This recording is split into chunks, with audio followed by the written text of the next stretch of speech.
and welcome back to my channel, my fellow riders and bike lovers. In today's video, I want to explain why, even though I started on a Honda CBR 600 F2, I would not recommend it to beginners here in the US.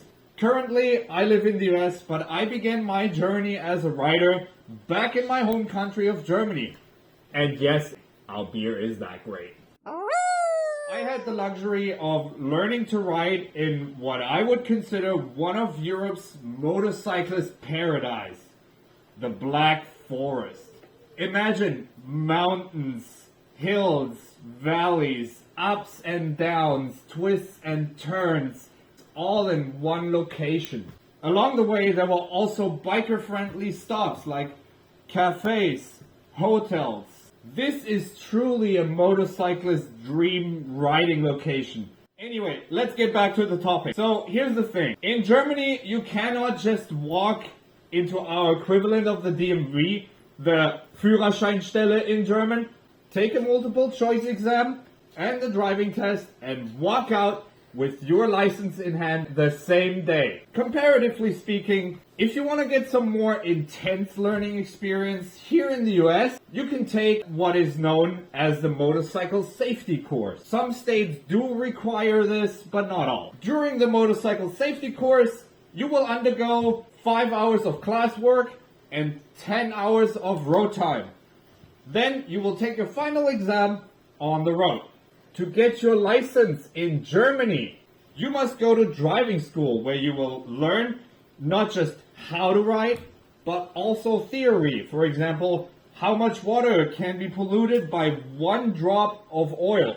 600 liters, that's 160 gallons for those of you who are curious. In the end, you'll have a total of 24 hours in theory about vehicles, physics, traffic laws, environmental topics, yada yada yada yada. Then, once you have made it through all this, you're eligible for the written test. If you have survived all of this, your reward will be some time in the saddle, supervised of course. In the end, you're looking at a total anywhere between 15 to 22 hours road time, where you will already be expected to ride in the craziness of traffic. All this before you're eligible for the practice test. Alright, so you've got your license and it's time to get your first bike. Believe it or not, this experience also is very different in Germany. In the USA, you are free to choose any motor vehicle that falls under the Class M license. However,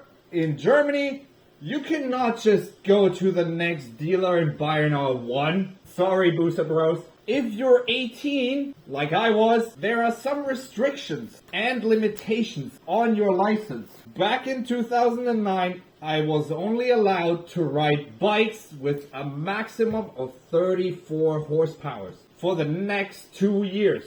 After 2 years, you're free to legally ride any bike. I didn't want to wait. Who wants to wait 2 years? But what kind of bike can I get with a restriction of 34 horsepower? To be honest with you guys, I played with the idea of getting an Aprilia RS 125. She delivered about 31 horsepower, 15 foot-pounds of torque, and reached a top speed of 100 miles per hour. I thought that's something I can deal with for the next 2 years, and then I move on to my next bike. Luckily, my dad talked me out of this. Go find a reduced 600 that has 34 horsepower, and after 2 years, you can just remove the limiter.